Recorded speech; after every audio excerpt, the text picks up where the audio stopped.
It is the freedom the game offers. The freedom to do whatever you want in a game. Not many games are like this, where there is no objective or not really any guidance on what to do. In many ways, Minecraft fits the criteria to what makes a good fantasy world.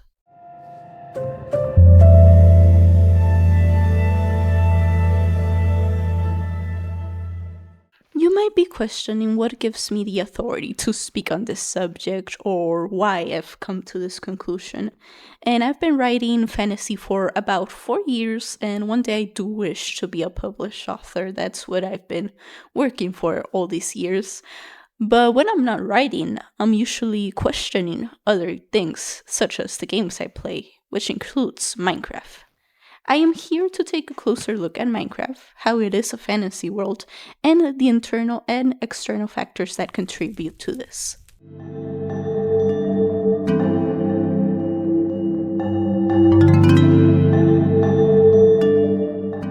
When creating a fantasy world, there are three questions the author must ask themselves. One of them is, what is the physical world? In Minecraft, that is a straightforward answer. It's everything that you interact with, the trees, the caves, the mobs. We'll touch on that later. But besides these natural terrains that you would find in the real world, there are also structures. Structures that seem like somebody has been in this world. Yet it does not seem that way to us. As the players, this has become common to us, and it is meant to be that way, because there might be some hidden lore or theories within this, but the reason they are in the game is to make it feel more alive. It gives the player a sense of curiosity to explore these structures and possibly conquer them. It gives the player a goal to achieve. The physical world also includes the different biomes. Within the overworld, there are around 50 distinct biomes. They are all based on real-world terrains, but Minecraft takes them and adds them by having large and smaller biomes next to each other. The generation itself isn't totally random. Colder biomes follow cold oceans, and warmer ones also follow this trend. There are specific patterns and rules that the game follows, an aspect that is often followed by a fantasy world. When creating a fantasy world, authors usually take our world and add something to make it interesting, which is what Minecraft does perfectly. Yes, in a lot of ways, Minecraft reflects our real world, but it is still distinct enough to be called a made-up world. One thing that Minecraft does very well is that there is not only logic to their biomes, but also to their dimensions. Something that I've been thinking about quite recently is how fantasy books usually take place in one world. There is no otherworldly dimensions or something of sorts. Of course, this is not the fault of books, since creating an entirely new world is already hard enough. But something a lot of books do is create an equivalent of the underworld, which Minecraft also does. But Minecraft adds to this concept by having strange creatures and structures to it. The implications of the nether are too many to cover, such as why does lighting up obsidian create a portal to another fucking dimension, or how was this even discovered, or who the fuck creating brutes and why are they in bastions and why were they added to the game? Sorry, I hate brutes. I do hate brutes. I really do hate brutes. If you've ever tried speedrunning in the newer versions, it's either way. I'm here to yap, not really to theorize. But the nether is just so interesting to me because it gives the player indirectly another goal, another thing to explore, and if exploration is not your thing, it unlocks new blocks, crafting recipes, potions. Whether or not you explore the nether is irrelevant because in some way it is helpful to you. Which brings me to probably the least visited dimension when casually playing Minecraft, the end. The end dimension is interesting because most players don't actually visit it. Of course, you could argue that it's because of the lack of an end update, which is kind of true to some degree, but I think it's because most players just don't care about quote unquote beating the game or getting an elytra. They just want to play, and that is perfectly fine because once again, the end gives you more to do, but you can completely ignore it without any consequence.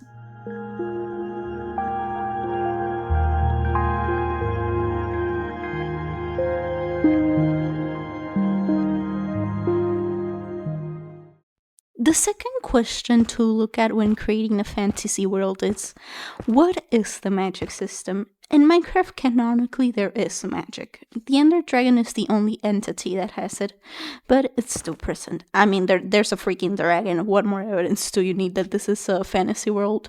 That's literally the one thing that everybody knows about fantasy books, dragons. But that's not exactly what I'm arguing here, so I digress. In fantasy, there's two types of magic systems, hard and soft magic. A hard magic system refers to how the characters and readers understand or learn the rules of the magic. It is internally consistent within the story and it is often treated as a science itself. On the other hand, a soft magic system is where the reader does not know all the rules and they cannot know all of them, as there should be some sense of wonder. It usually has no actual internal logic and it really can't be anticipated what can happen with the magic itself. I would describe Minecraft as a soft magic system, but it also leans into elements of hard magic as there are certain rules that need to be followed. However, I like to argue that this is mostly due to it being a game. I mean, technically everything makes sense because it was coded, I know that, but still, things were done intentionally in a certain way. For example, to brew a strength potion, you need an aqua potion and a blaze powder. This does not change. There is no other way to brew a potion of strength. That is the rules that the game follows. In this sense, it could be considered a hard magic system, but if we look at other aspects of the game, then we start to realize it operates as a soft magic system. Like the mobs. Where do they come from? Why do they only spawn at night and dark places? Why is there a dragon? How do iron golems know to protect villagers? Why do brutes exist? Yes, I'm still pissed off about that one. How does a totem work? Why does it work? These and more questions are why I consider magic a soft magic system, because as I said earlier, there's this sense of wonder, and it is necessary for the player to have the knowledge of magic, but not completely understand it. That's a good magic system. Yes, hi, hello, it is me. It is I. Subscribe if you enjoy these analysis type videos about Minecraft, as I have more planned. When are they gonna come out? I don't know, but subscribe so you don't miss it, or something. I don't know.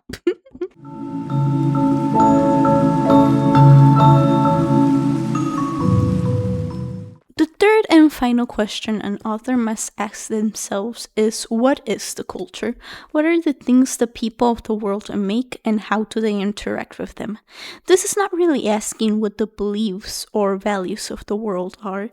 In fantasy, the culture is more so about what people have created in said world. This is where things get a little bit tricky. Yes, there are different structures in the game, from the endships to villages. There are things that have already been made, and then the player gets to rabbit through all of these. The player may choose to question why or how these structures got here, but they don't really have to. But in a sense, that is the part of the culture of the game. In a sense, the culture is within the game, although lacking, which is where the community comes in. The Minecraft community is probably where this question is answered. Yes, it is outside the game, but that's the point. That the game has transcended a screen where people share theories, race against each other in a speedrun, argue about what is the quote-unquote correct way to play the game. Yes, the community has its faults, but it is also an amazing community. I mean, another cultural aspect that's within the game that, can actually be found in the game is the skins, our avatar in a way, how people choose to view themselves within the game. The game gives us the option to choose that, our appearance. It may seem simple, but a lot of games don't really, have that much customization. Yes, it is literally pixels like on the screen because it's Minecraft, but I've seen some crazy skins. I've seen the most simple blob skins that we all probably are familiar with, but at the end of the day, that's our choice. That's how we choose to represent ourselves in the game. Regardless, this is how we interact with others in the community, whether it be in an SMP or in a Minecraft video.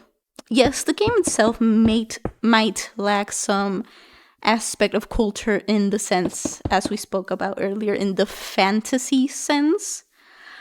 But that is the point because, Minecraft is a game. Some people choose to play it casually, some people be out here doing some crazy stuff. But I think that's the point of it, that it is a game, so we have to incorporate this aspect. Yes, I'm talking more so about fantasy and how fantasy worlds and how it kind of relates to Minecraft, but we also should not forget that this is a game. And I think bringing the actual Minecraft community into this analysis and this question is very important, because otherwise we kind of lose what we're talking about.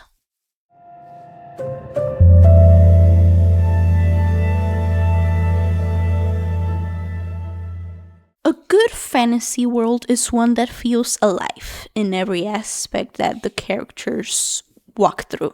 If we're talking about, of course, about book or series or movie or whatever, it feels like there are other stories to be told, but that the audience doesn't get a knowledge to. Of course, we're talking more about an actual, story, with characters and, magic. But in Minecraft, you are that person. You get to explore, to build, to make the worst looking house ever, maybe. Whatever it is, you have the freedom to do it. That is why, of course, Minecraft is a sandbox game. It has everything you need there to, beat it, quote unquote, beat it. But back to what I was talking about, is that fantasy is where characters should feel alive and the world should also feel like it. Which, as I mentioned earlier, there's people doing whole movies and commentaries and different things. You get to be the main character in a way in your own world. When you create a world or when you play with your friends, you guys are the characters in that world and you guys get to dictate what happens to that world. I think that's the beautiful thing with this game, is that you can always choose what to do and there's not really any consequence unless you there's you're playing with friends and there's rules against it. And that's why I wanted to make this. Did I also want to make this too? Maybe, this guy said us talking about fantasy and how authors handle fantasy worlds. Maybe. Did I trick you into listening to me yap about it? Mayhaps. I don't know. But yeah, as someone also, I just kind of want to add this, but as someone who's worked with fantasy and has been, trying to write their own fantasy book, it is really hard to come up with, a world, a magic system, the culture, how is everything connected. I've had to ask questions I never thought. I would what would this specific country be in the topography and the weather and all of these, and I'm yeah, these are questions we should be asking, and these are questions that Minecraft does. Of course, there's some things that Minecraft does, but there is only so much that can be done within a game, and Minecraft already does a lot. I mean, there's already so many updates to come, and it just keeps adding to the game more and more. And that's just the beauty of it. I think this just has made me realize just how much Minecraft is. These analysis videos that this is the second one, that I've been doing, have made me realize just how much I love Minecraft and has helped me more articulate why I like this game so much. It's just, I don't know, it's so peaceful. It's that freedom. Once again, you really can't put it into words. It's just that freedom of being able to do whatever you want, however you want. That's just it. It's just the game. It's the freedom of it all.